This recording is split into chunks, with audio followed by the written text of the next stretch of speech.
Hello everyone! Welcome back to my channel. So today po, pag-uusapan natin yung mga errors kapag mag-book tayo ng appointment sa CFO. Bakit nga ba? Bakit nga ba palaging error and bakit nga ba nahihirapan yung iba na makapag-proceed and para makuha yung barcoded form? Kasi meron ding case na gusto nilang mag-register ulit gamit yung ibang email address, pero ang nangyayari ay yung pangalan nila ay nakasave na talaga, parang nakaregister na talaga siya. So, hindi na sila makapag-book ulit ng panibago dahil nga na-register na yung name nila. And then, ang problema, wala silang barcoded form na nakukuha dahil nga error na siya sa last step or hindi sila nakapag-proceed sa last step. So, ano nga ba ang dapat gawin kapag ganito po yung nai-encounter natin while sa registration and hanggang sa makuha yung barcoded form. Kung sa tingin niyo po ay nakatulong po itong mga videos ko, please mag-subscribe po kayo to support my channel. And if sa tingin niyo din po na makakatulong itong video na to sa mga kakilala niyo, huwag niyo pong kalimutang i-share para at least ay malaman din po nila kung ano ba yung mga dapat nilang gawin para makakuha ng appointment sa CFO. Sa tingin ko, kapag phone po yung gamit natin, ito po talaga yung common error na ma-encounter natin. So, kung meron po kayong laptop, meron kayong computer, yun po yung gamitin nyo sa pag-register. Kasi, hindi ko alam kung bakit, hindi ko din alam kung meron na bang nakapag-register na successfully gamit ang phone. So, kung na-experience nyo po na successful yung pag-register nyo or successful yung pag-book nyo ng appointment sa CFO gamit yung phone nyo, please mag-comment po kayo dito and paano ba yung ginawa nyo para ma-proceed siya, para at least alam ng kababayan natin kung ano yung gagawin nila kapag phone yung gamit. Kasi ako, nag-try ako, hindi talaga ako makapag-proceed gamit ang phone. And then, meron pa din na naka-encounter na kahit na computer yung gamit or laptop yung gamit, ay nag-error pa rin. And maraming rason kung bakit ganun. Isa na yung internet connection or kapag palagi mong tinatry na i-open yung website na yun. Kapag palagi mo siyang tinatry and then palagi din siyang error, possible na parang na-block ka sa website nila and yung IP address mo na-block sa website na yun. So, kaya hindi ka makapag-proceed. Kaya naman, ang ginagawa ko dito, kapag meron akong client na nagpa-assist dahil error yung nangyayari, and then kapag itry ko dito ay mag-error din, ang ginagawa ko ay change ko po yung IP address. So, i-change nyo po yung IP address nyo. Hindi ko alam kung paano. Kasi dito yung asawa ko yung gumagawa and directly siya sa internet website kung saan kami nakakonect na internet. So, dun yung ginagawa niya para ma-refresh or para ma-change yung IP address. And then, ayun, makapag-proceed ako sa next step. Hindi na siya mag-e-error. Sa mga nagtatanong sa akin, nakikita ko na yung madalas na nag-e-error sa kanila ay dito na na-step. Hindi na daw siya maklik. Itong click to register online, hindi na siya mag-proceed. Pag i-click nila to ay error na. So, ano ba ang dapat gawin? So, ito po, di ba nakalagay dito?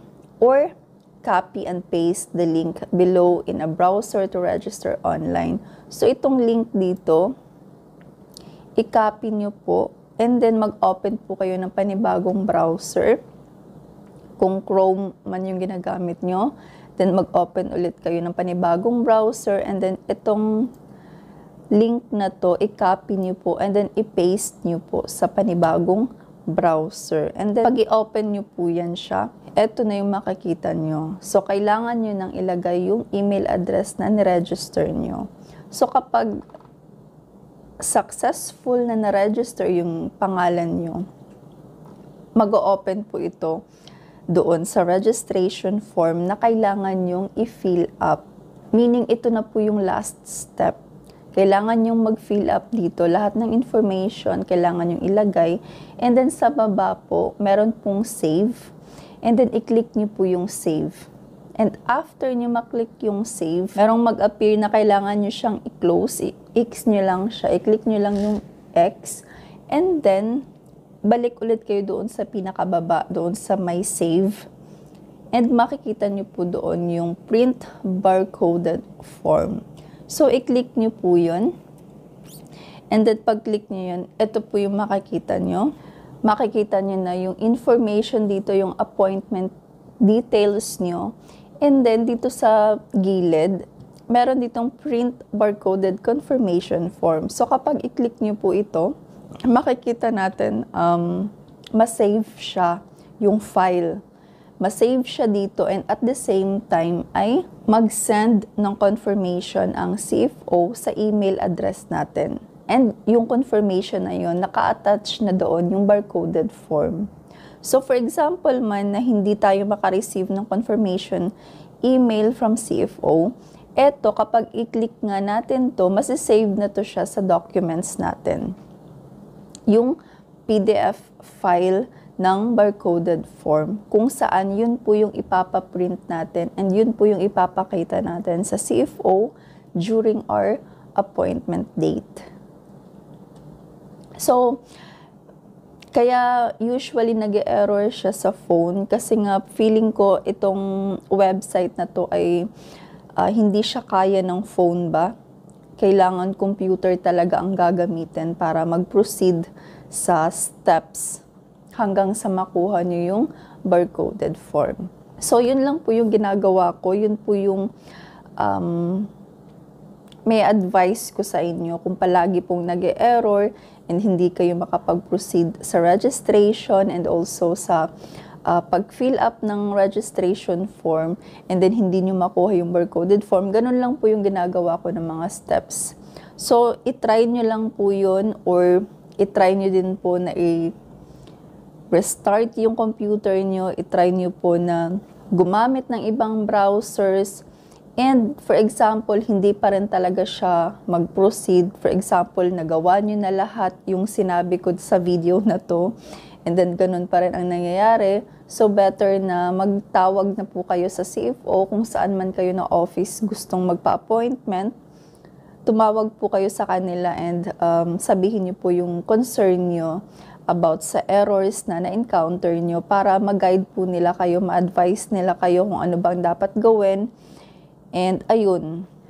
And for example naman, kapag nakapag-schedule na kayo, nakapag-book na kayo ng appointment, and then gusto nyong i-change yung date ng appointment nyo. Kasi for example, wala pa yung visa or any reason na kailangan nyong i-change yung schedule or yung appointment nyo, kailangan nyo pong tumawag sa kanila or pwede rin po kayong mag-contact sa kanila sa Facebook page po nila. I-search nyo lang po yung Commission on Filipinos Overseas sa Facebook and then makikita nyo po yung page nila and doon po kayo mag-message sa concern nyo. For example, gusto nyong magpa-reschedule, doon sila po yung mag-a-assist sa inyo kasi wala po silang reschedule dito sa website nila. Sila lang po talaga ang pwedeng mag-reschedule sa appointment natin. And syempre, for example, wala kayong computer, wala kayong laptop, and hindi nyo alam kung paano ba para makakuha ng appointment. Again, nag-a-accept and nag-o-offer po ako ng assistance para makakuha po ng reservation sa CFO. I-message nyo lang po ako kung kailangan nyo ng assistance and ilalagay ko po sa description yung mga link ng social media accounts ko. Thank you po for watching. Bye-bye!